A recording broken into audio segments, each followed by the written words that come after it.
Today is the 38th of July, 2026. Yesterday, I spoke mainly about effort, especially how to strengthen how to strengthen it when faced with difficulties, laziness, or discomfort. During the talk, I explained how to deal how to deal with unpleasant sensations. Towards the end, I mentioned the 11 causes for, for developing effort described by the commentators. I was briefly explaining them. However, I cover only the first four. And the first was contemplating the four lower realms, apayas. Second, contemplating the benefits of practice. Third, contemplating the greatness of the path. Fourth, respecting the four requisites. So these are the points we finished discussing. We continue.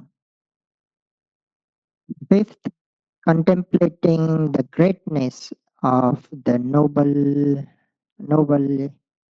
inheritance. Contemplating the greatness of the noble inheritance.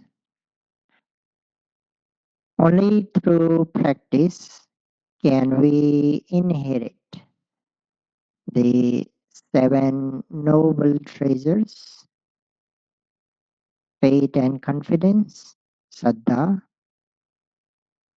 morality, sila; moral shame, hiri; moral fear, ottappa; learning or general knowledge, sutta; generosity or giving up, saga; wisdom, panya. These seven are the noble treasures. So just as worthy children inherit the wealth of their parents, worthy disciples inherit these noble qualities.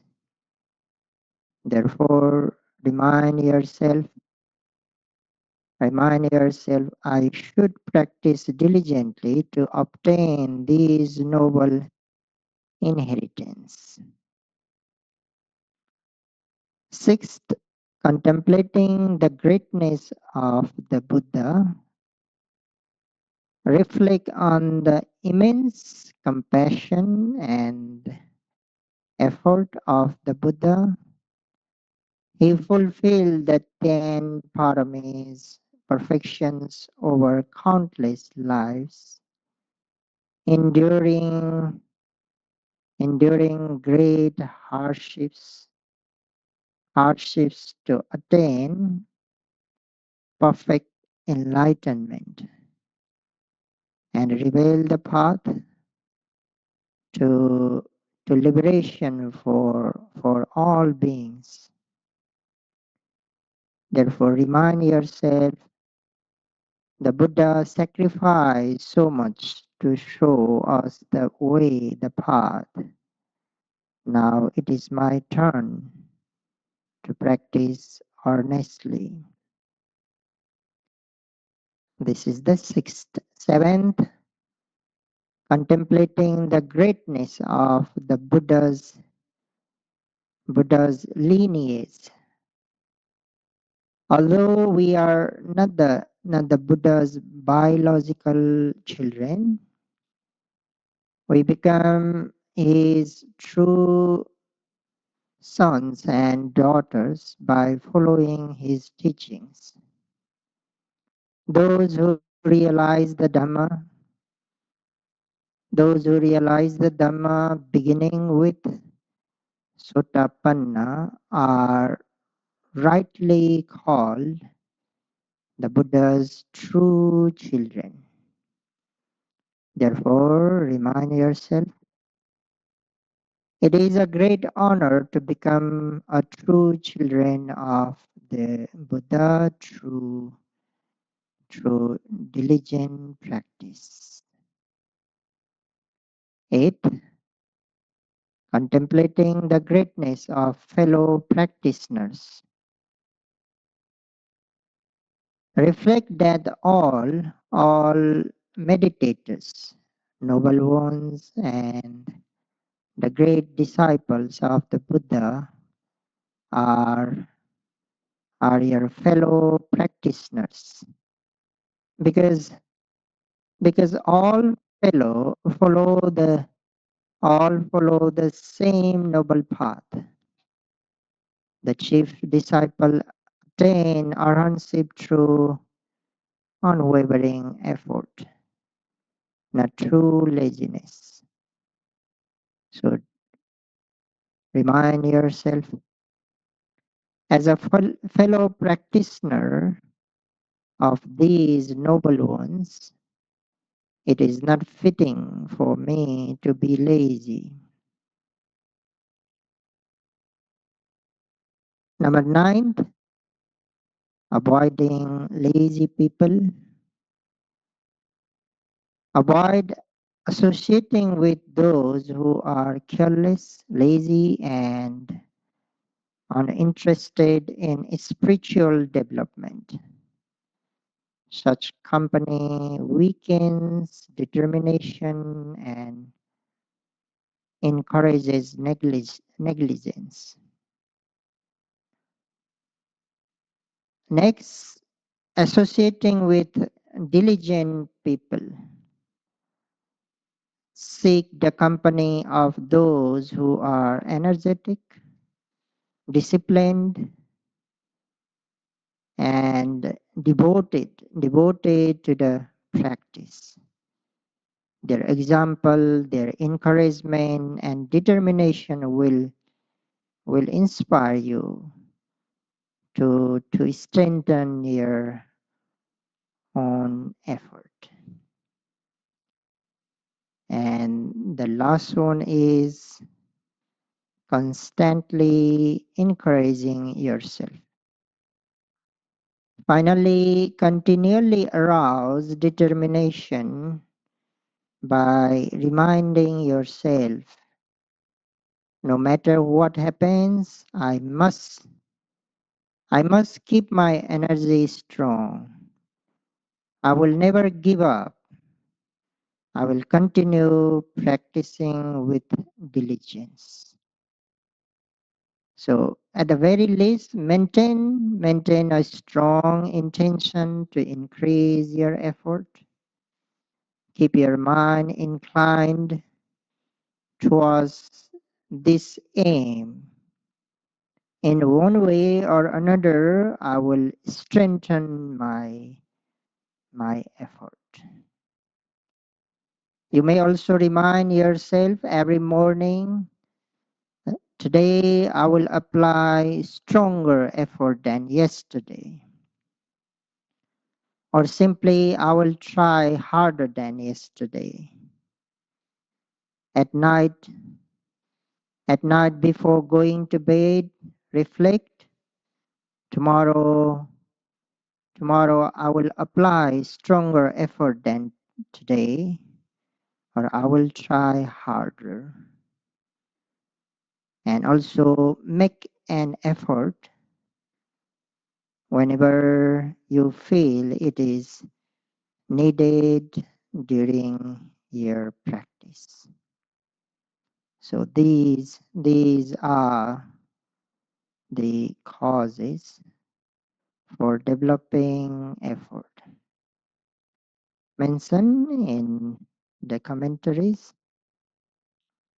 but still there are many. Last but not least, build momentum of effort. Build momentum of effort. Let each moment of effort connect with the next. Let each moment of effort connect with the next. Allow the preceding effort to support the succeeding one. When effort is continuous, in this way, it naturally becomes stronger. It naturally becomes stronger. That's why build momentum of effort. Build momentum of effort. So in this way, there are many methods to strengthen your effort. You may choose, you may choose any of them.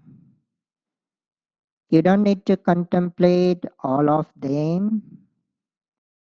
You don't need to contemplate all of them. However, select the one that gives you the strongest sense of urgency. You should choose that gives you the strongest sense of urgency, because the stronger the sense of urgency, the greater the effort. The stronger the sense of urgency, the greater the effort. And when you contemplate, you should not spend long period on contemplation. Limit it to about 5 minutes, maximum 5 minutes. Through contemplation or an inner boost, when you become capable of strengthening your effort, it becomes much easier to deal with difficulties, laziness, a sinking mind, and especially unpleasant sensation. You will be able to sit with unpleasant sensation without giving into them. At the beginning, you may be able to tolerate the pain for only 5 minutes. However, if you continue practicing and gradually train yourself to sit through it, you will be able to endure it for 10 minutes, then 15, 30, and even an hour. Eventually, eventually you will find it much easier to face unpleasant sensation. But without boosting up effort and patience, a meditator will change posture immediately as soon as unpleasant sensations arise. They will keep moving, shifting, and adjusting their posture frequently. Perhaps many times within just 1 hour. As a result, they will not be able to develop concentration. And without concentration, there can be no wisdom. On the other hand, with patience, a meditator is able to endure and observe unpleasant sensation without reacting. By applying boosting up effort and patience, when one learns to sit through discomfort, a natural a natural sense of confidence begins to arise. Something like, oh, I can do this. Oh, I can do this. This confidence becomes a powerful inner support. The next time a similar pain arises, whether in the same spot or elsewhere, the meditator can face it with a composed mind, thinking, oh, I have already been through this kind of pain before. So in this way, both patience and past experience reinforce the path of inner strength. The more often you sit through pain, the more your effort is uplifted and the stronger your patience and confidence become. For instance, when you fight an opponent in boxing and defeat him once, you naturally gain confidence, thinking, oh, I can do this.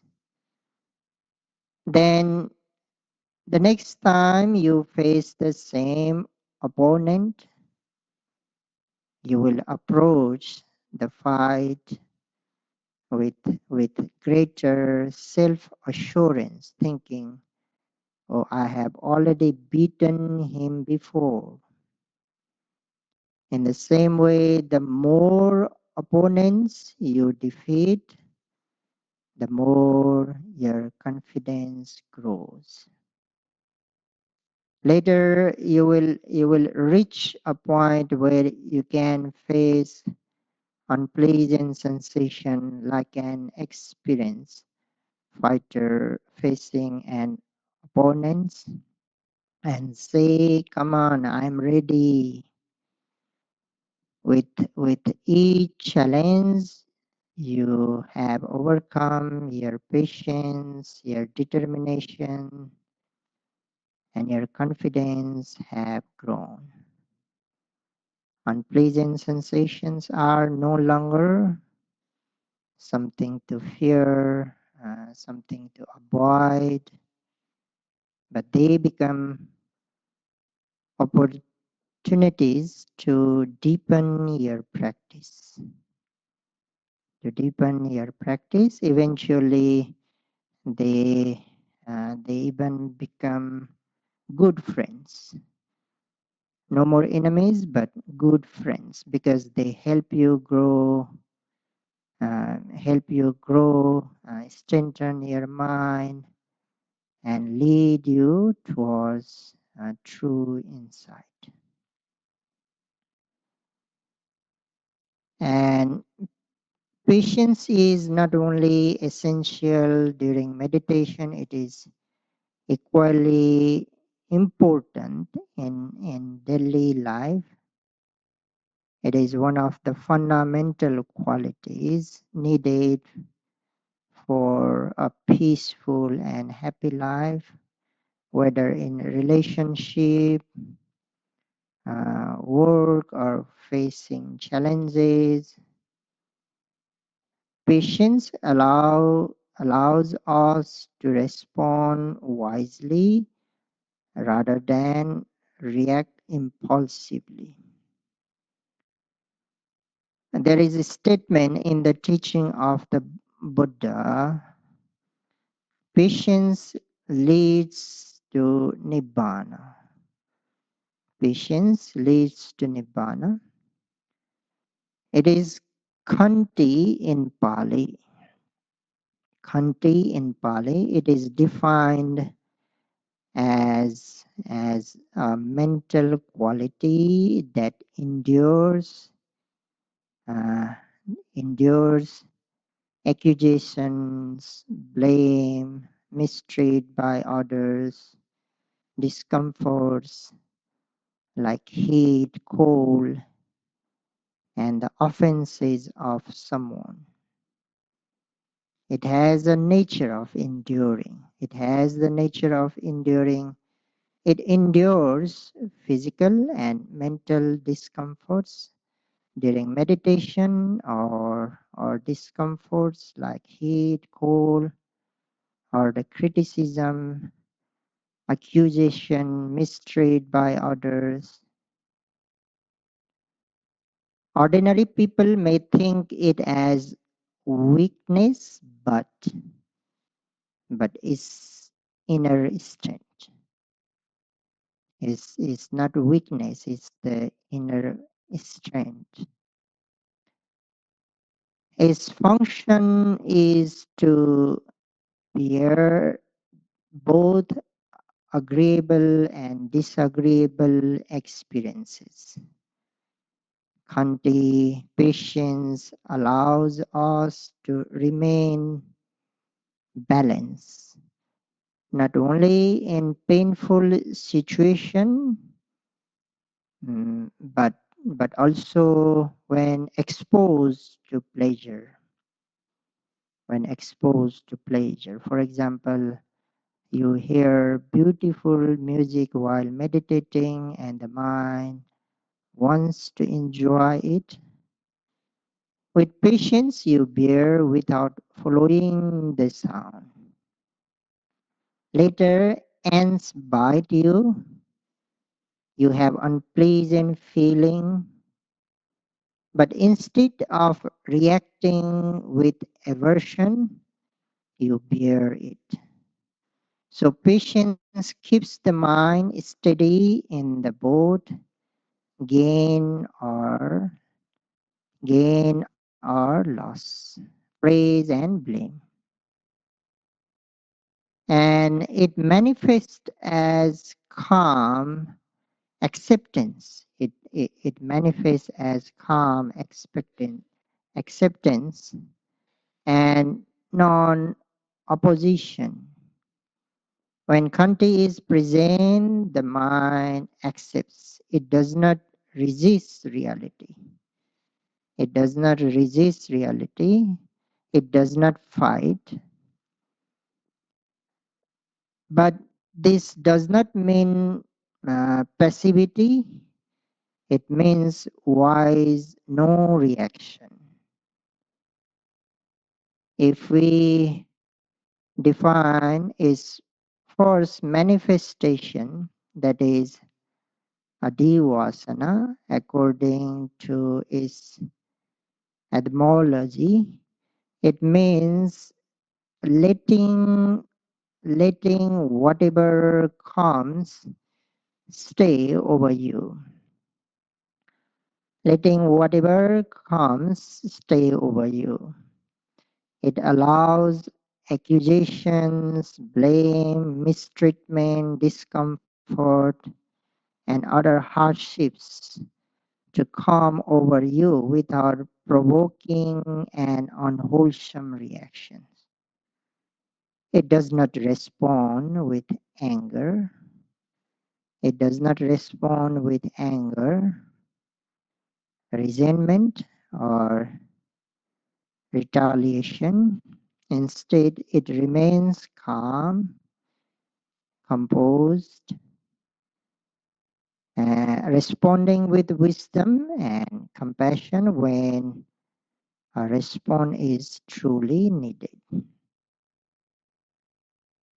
And the proximate cause is seeing things as they truly are, in accordance with their nature. When you come to see the things as they truly are, it's easier to, it becomes the cause to develop the patience.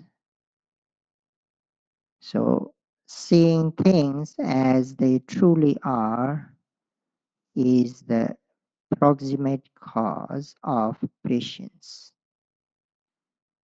In many discourses, this Khanti patience is also described as mental strength, Khanti Bala.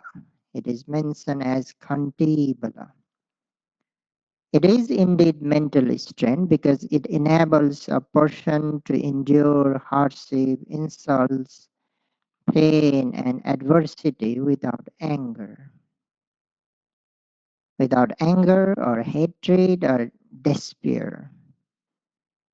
True patience is not weakness or passive resignation, rather, it is the inner power to remain calm and composed. Thus, patience is another mental quality that needs to be developed to make the mind strong. One way to cultivate this quality is by patiently enduring unpleasant feelings that arise during meditation without reacting to them. When you face unpleasant sensation, when you experience unpleasant sensation, you patiently endure that unpleasant sensation without reacting. You develop patience. The more you endure, the stronger patience becomes. That is also the reason meditators should patiently endure unpleasant sensation to make the mind stronger. This is a brief discussion on patience, which is a form of mental strength. Now, now let us move on. Through effort and accurate aiming, the mind becomes steadily established on the meditative object as it remains sustained on the on that object. It begins to see things directly as they truly are. At the beginning of the practice, there is neither deep knowledge nor fully developed mindfulness. What is present is simply perception, sanya in Pali. Perception recognizes and records the object, rising as rising, falling as falling, thinking as thinking, a sensation as sensation, a movement of the feet or the body as movement. The basic recognition and recording are essential because clear and steady perception is the foundation for the arising of mindfulness. The text explain that the proximate cause of mindfulness is sustained and steadfast perception.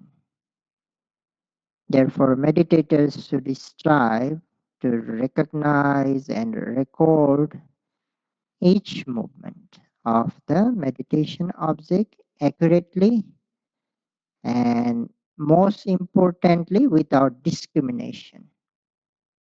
Without discrimination. One should not judge meditation objects as good or bad, pleasant or unpleasant, wholesome or unwholesome. Just as a video or audio recorder captures whatever is present without bias or commentary, the meditator's task is simply to observe and register the reality of the present moment. Like a recorder, your responsibility is not to approve or reject, but simply to recognize and record record the object as it appears, whether it is the rising and falling of the abdomen, a thought, a sound, a sensation, or a feeling. And this non-reactive observation is at the heart of developing genuine mindfulness. So if you want to develop mindfulness of the rising and falling of the abdomen, keep observing, recognizing, and recording. If you want to develop mindfulness of mental objects, thoughts, emotion, intention, perceptions, keep observing, recognizing, and recording. If you want to develop mindfulness of sensations or feelings, pleasant, unpleasant, or neutral, keep observing, recognizing, and recording. If you want to develop mindfulness of the movements of the feet or body, keep observing, recognizing, and recording. And if you want to develop mindfulness throughout your daily activities, from the moment you wake up in the morning until the moment you go to sleep at night, keep observing, recognizing, and recording. If you keep doing so, then mindfulness develops.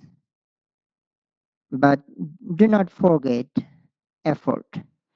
Effort is not only the force that propels the mind towards the meditation object, it is also what enables the mind to remain steadily with the object, unite with it, and penetrates it.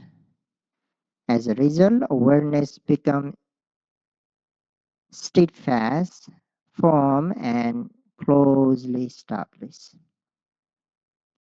So this quality of mindfulness is steadfast, firm, and well established is expressed by the word patthana. And for this reason, in the discourse of the fourth foundation of mindfulness, the Buddha did not use the word sati alone. Instead, he used the term satipatthana, which combines sati, mindfulness, with patthana, establishment or the form placing. So satipatthana signifies mindfulness that is not merely present but deliberately and firmly established on its object, grounded. We can say grounded, unwavering, continuously sustained.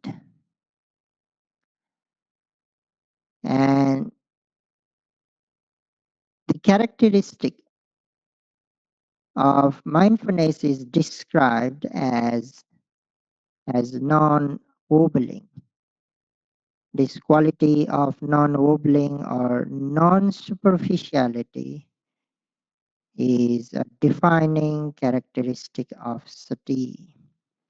The mind should neither drift away from the object nor remains on the surface. True mindfulness does not skim over the object. It does not skim over the object. Rather, it penetrates. It penetrates into it. It deeply penetrates into it, remains firmly and well established, and stays fully connected with it from moment by moment, without drifting and without wavering. A traditional simile compares the ordinary mind to a cork or a dry, hollow pumpkin floating on water. It bobs up and down, always skimming the surface and never sinking. Mindfulness, however, is not like that. Mindfulness is not like that. It does not float or bob on the surface of the mindfulness object, meditation object. Rather, it plunges into the object, sinks deeply, and penetrates it. So, this characteristic serves as, as an important reminder for meditators that you should continually examine yourself whether your mind is truly penetrating the meditation object or merely touching it superficially.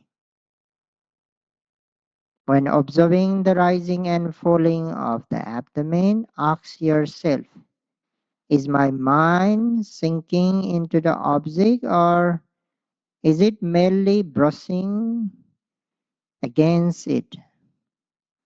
When observing secondary objects such as thoughts, thinking, or bodily sensations, ask, is my mindfulness penetrating the experience clearly or am I only noticing it superficially? The same principle applies during walking meditation and throughout daily activities. Whatever the meditation object may be, ensure that mindfulness is firm, steady, and, and deeply connected with it, not loose, wavering, or merely skimming its surface.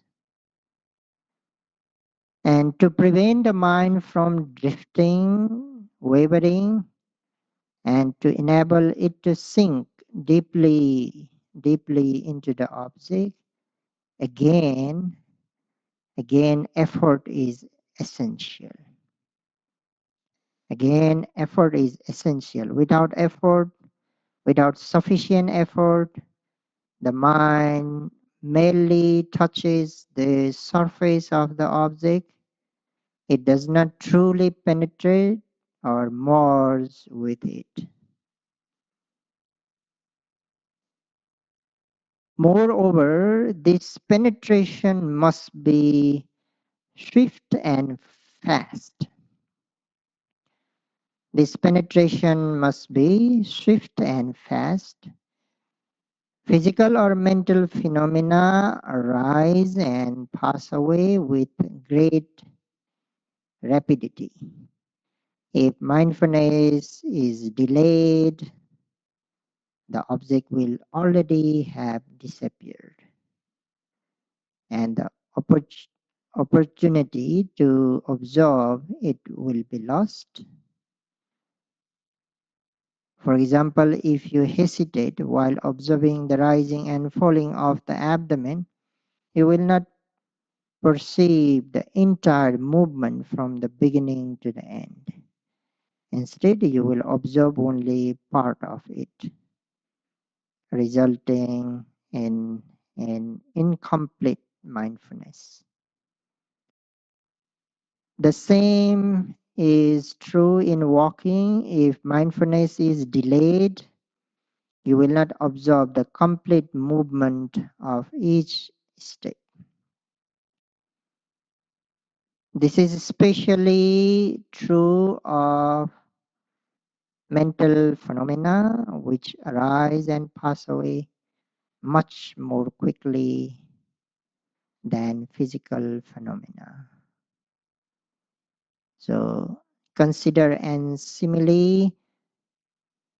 A stone, a stone gently placed on the surface of water sinks slowly.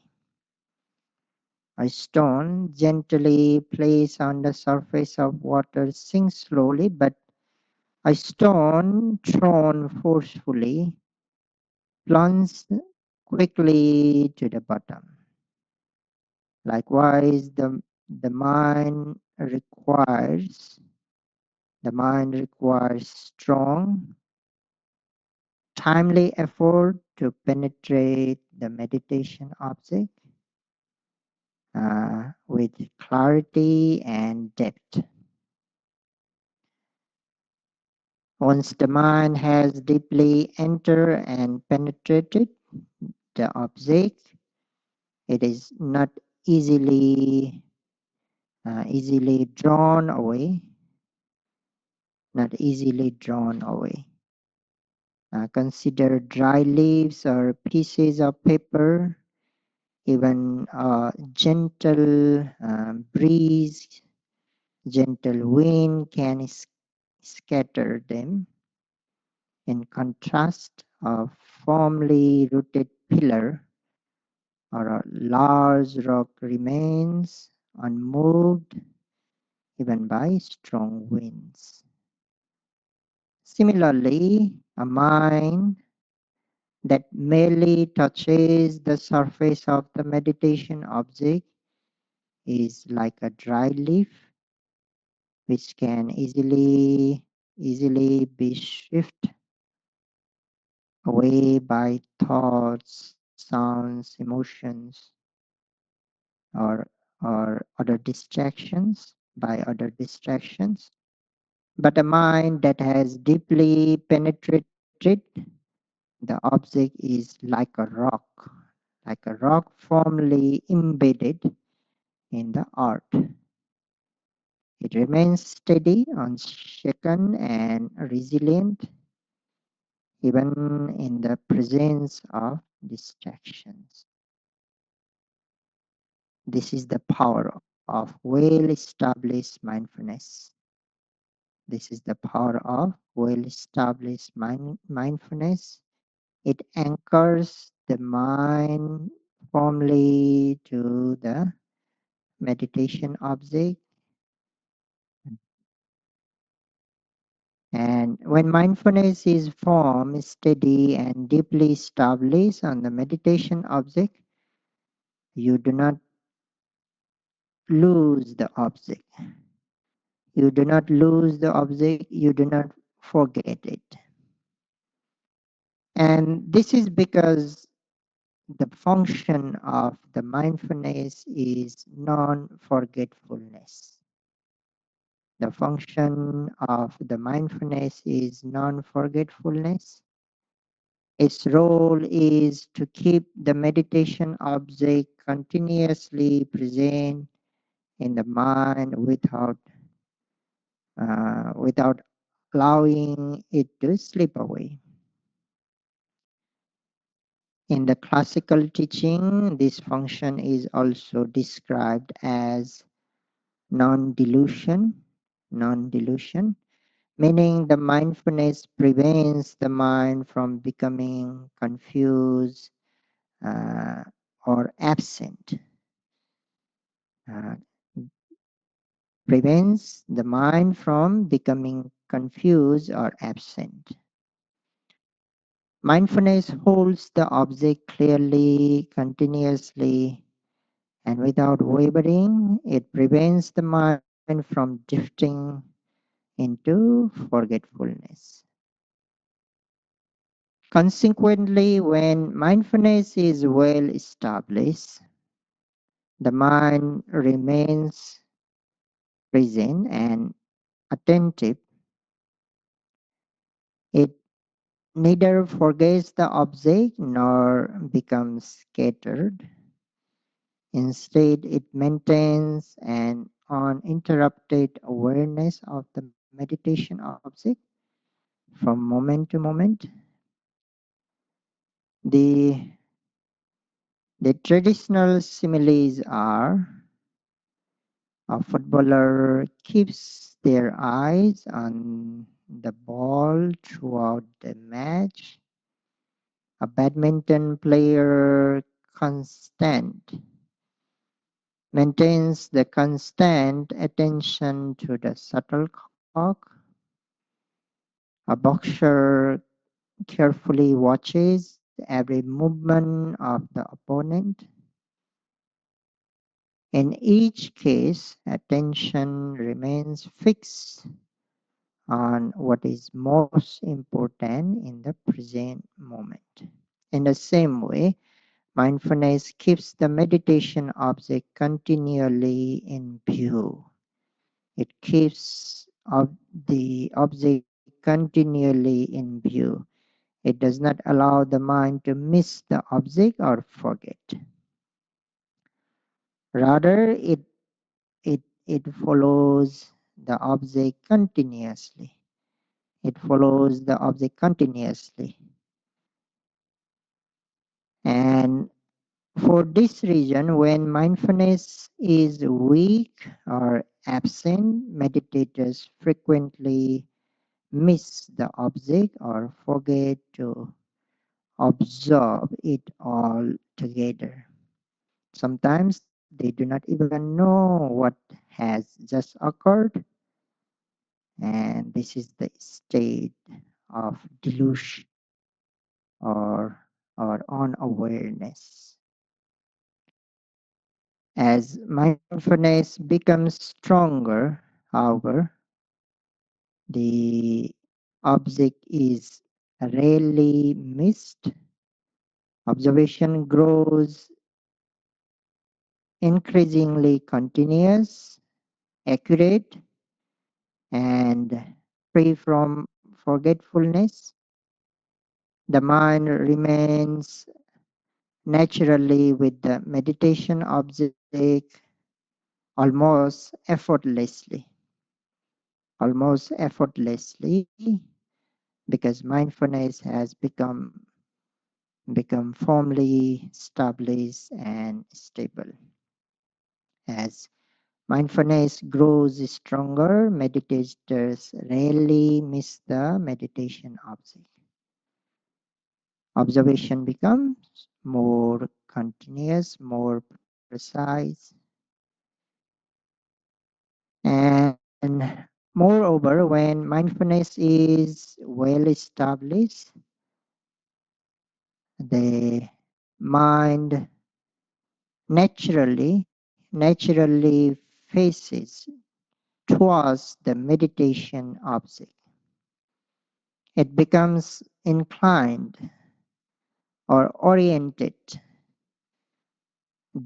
directed towards whatever object is being observed, whether it is the rising and falling of the abdomen, a bodily sensation, or a thought, or a feeling. Just as a sunflower naturally turns towards the sun, Just as a sunflower naturally turns towards the sun, the mind strengthened by mindfulness continually and naturally turns towards the meditation object without needing to be forced or reminded. It is no longer wanders aimlessly or needs to be pulled back repeatedly. Instead, it settles naturally on the object, returning to it again and again with the steadiness. So, like a boomerang. You might have heard about the boomerang, like a boomerang that returns to the one who throws it.